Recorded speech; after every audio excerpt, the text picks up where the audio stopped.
আপনাদের অনুমতি থাকলে আমি আমার সংক্ষিপ্ত বক্তব্য ইংরেজিতে রাখব, কেন কিছু অবাঙালি শ্রোতাও আছে আমাদের মধ্যে। তো আপনাদের পারমিশন আছে তাহলে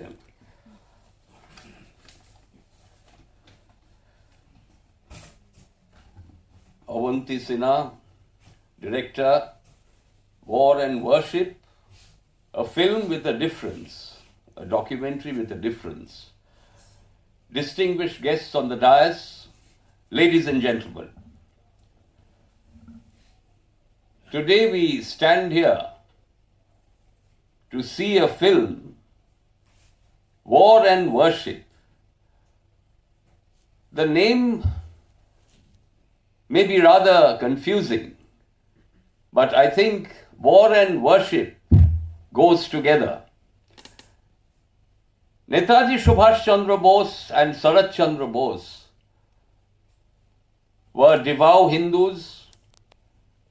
They used to be associated with Barbari Durga Puja, Shimla Bam Samiti.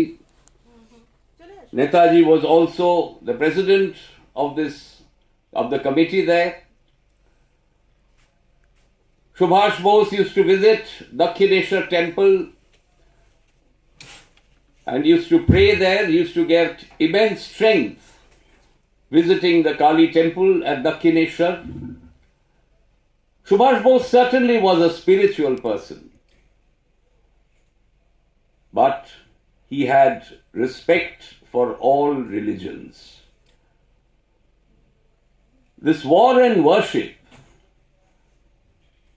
portrays that Durga Puja started off as a social event, but behind the scenes there used to be a revolutionary movement. I have heard from my father, Amiyanath Bose, that in our one Woodburn Park house, late at night, revolutionaries, whose names also we are not aware today, used to visit.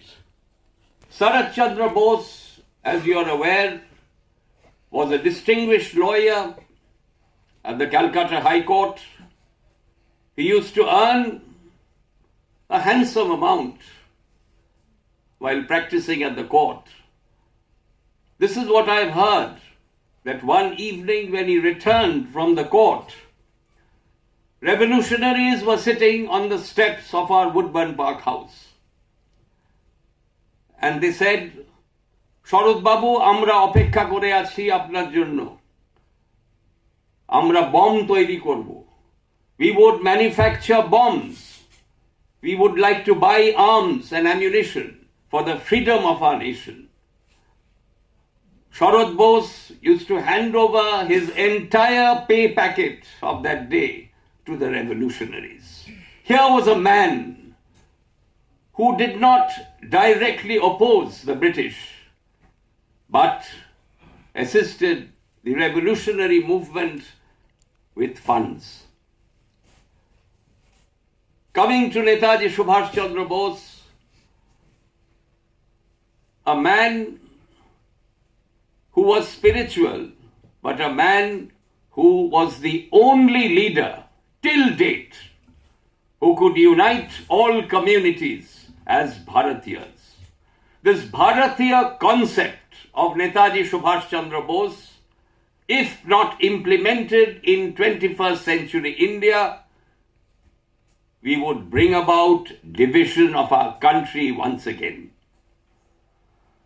I would not like to give a long speech because all of you are waiting eagerly to see the film. But I need to specify certain things about Netaji Subhash Chandra Bose. You see, time has come that we need to understand the man, his life and times. Many people have created a mystery that Subhash Chandra Bose disappeared on the 18th of August 1945. We have done extensive research on the documents released by the NDA government under the leadership of Narendra Modi ji. and we have found that there are 10 inquiries which confirm that Netaji Subhash Chandra Bose sacrificed his life on the 18th of August 1945. So there is no question of any mystery. People who are creating a mystery is doing with their vested interests. Now, Netaji certainly was a social thinker. His thoughts on social reconstruction is well known, but somehow we have drifted away from Subhash Chandra Bose's ideology of Sammabad, social reconstruction. He wanted an egalitarian society. We have not been able to achieve it in independent India so far. He gave equal status to women. In the 1940s, can you imagine, no army anywhere in the world had a women's brigade. Netaji Subhash Chandra Bose was the first Supreme Commander who formed the Rani of Jhansi Regiment, where women could fight along with the men for the freedom of our motherland. A visionary who was much beyond his times. Subhash Chandra Bose set up the first planning committee of India. As you know, in 1938, he set up the first planning committee. There is a file available. Madhu Dandavate in Parliament had released a document. That PDF file is available on the internet. I would like the youth of our country to understand the concept of economic planning that Netaji Subhash Chandra Bose had envisaged in 1938. It is unfortunate that the Planning Commission has been modified. There is some other name it has been given, Niti Ayog or something. I demand that the Planning Committee and the Planning Commission is again reinstated for the future of our nation. A master strategist. You see, Netaji was not really a military person. He did study vastly guerrilla warfare. He studied the First World War. He studied militarism, but he was not really trained in military warfare. Subhash Bose realized that 60,000 soldiers cannot defeat 25 lakh British forces. British armed forces at that time, the Navy, the Air Force and the Army were around 25 lakhs. It is not possible to defeat. There was no air power, there was no naval power to that extent.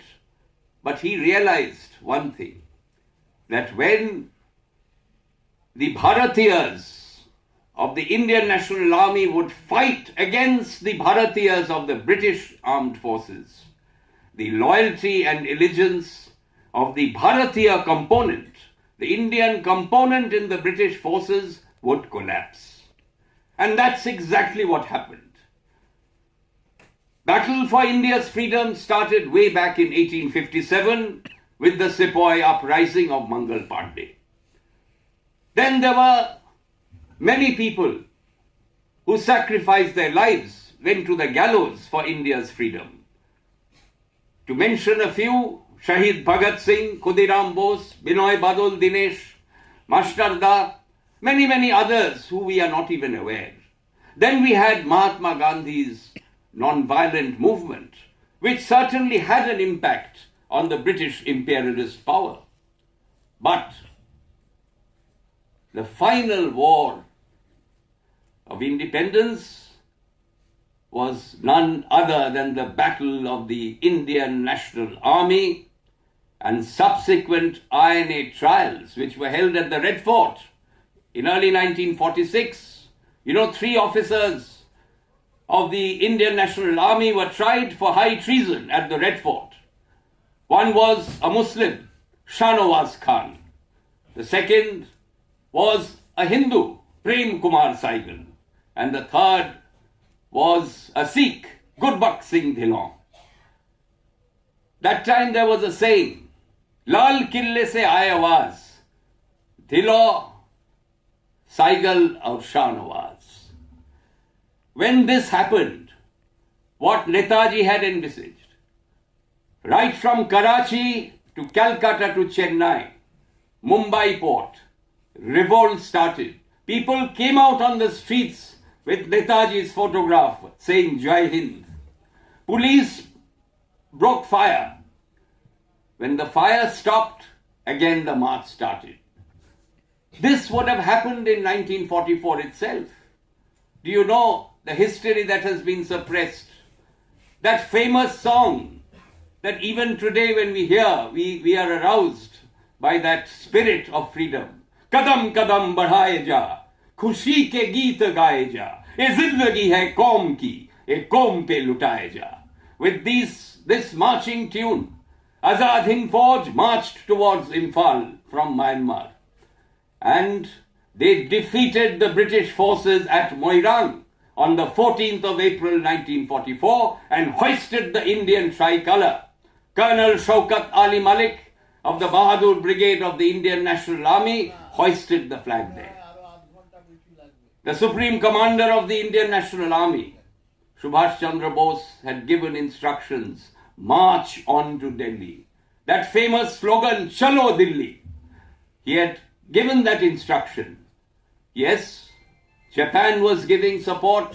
Japan did surrender. Hiroshima, Nagasaki happened, atom bomb was dropped. Japan surrendered. But till today, distorted history has been preached.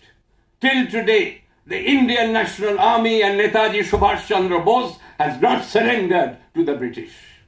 This is also a fact of history. Only a battalion had surrendered. Why couldn't the Indian National Army reach Delhi? One reason, of course, Japan surrendered. But there is another seminal reason which is not known to many.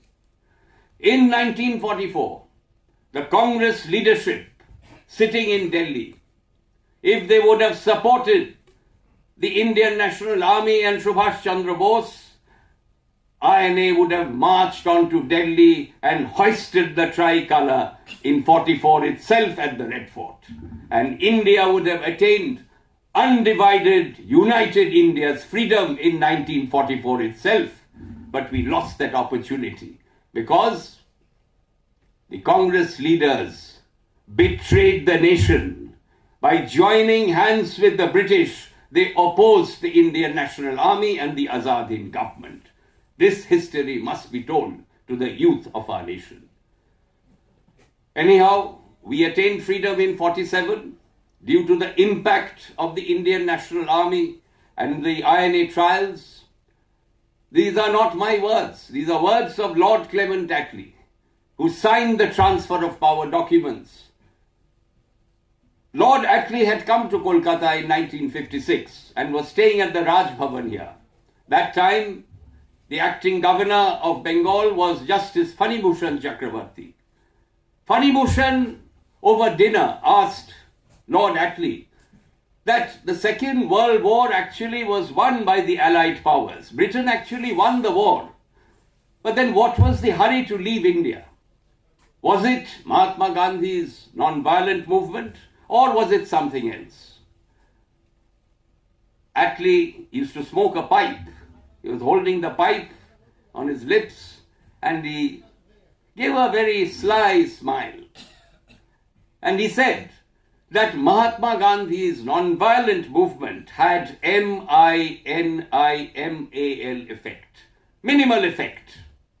So then Justice Chakravarti was very shocked. Then why did you leave India? Then came the reply. Subhash Chandra Bose and the Indian National Army. We don't need any other evidence or proof. And this was corroborated again in 1976 by none other than Lord Louis Mountbatten. My father Amyonath Bose and my elder brother Surya Bose had the opportunity to meet Lord Louis Mountbatten in 1976 in England. As you know, in 1979, Mountbatten was killed by an IRA bomb attack. He was not keeping well, so his assistant had told my father, you can just ask one or two questions. So my father said, I will just ask him one question. And my father asked Lord Mountbatten in 1976, what made you leave India? And softly, Lord Mountbatten said, the Indian National Army and your uncle Subhash Chandra Bose. So I think the time has come to realize that the impact of the INA drove out the British. It ruined the very foundations of the British Empire. It destroyed the loyalty of the British component of the 25 lakh British forces in India. So Britain had no alternative but to leave. But in today's context, there are many who fought for India's freedom, but they are not so relevant in 21st century India. What is the relevance of Netaji Subhash Chandra Bose? The relevance of Netaji Subhash Chandra Bose is he could unite all communities as one, as Bharatiyas. If we don't follow, this is the only path to save this nation from disintegration. Today, what do we find in politics? Communalism, vote bank politics, divisive politics. This is not what Subhash Chandra Bose wanted. This is not the India that Netaji fought and gave his life up. So friends, let us unite. Let us walk the path that Netaji Subhash Chandra Bose showed. Let us unite. We are all Bharatiyas. We are Hindus, Muslims, Sikhs, Christians, Buddha, Jains, only after we are Bharatiyas. Unless we follow this, India would again see partition. 1947 happened. Bengal was divided due to communal leaders of Bengal. India was partitioned due to communal leaders, due to opportunist leaders. We need to fight this. And the only way to fight is to adopt Subhash Chandra Bose's ideology. There are many who are going to celebrate 23rd January as Netaji's 126th birth anniversary. But my request to them, first follow Netaji's ideology. First unite all communities as Bharatiyas. Then you have the right to celebrate Netaji's birthday. Otherwise you have no right. Netaji belongs to the nation. Netaji belongs to 135 crore population. A film which will give you a different thought. A film that gives a new insight to Netaji, to war and worship. Thank you. Jai Hind.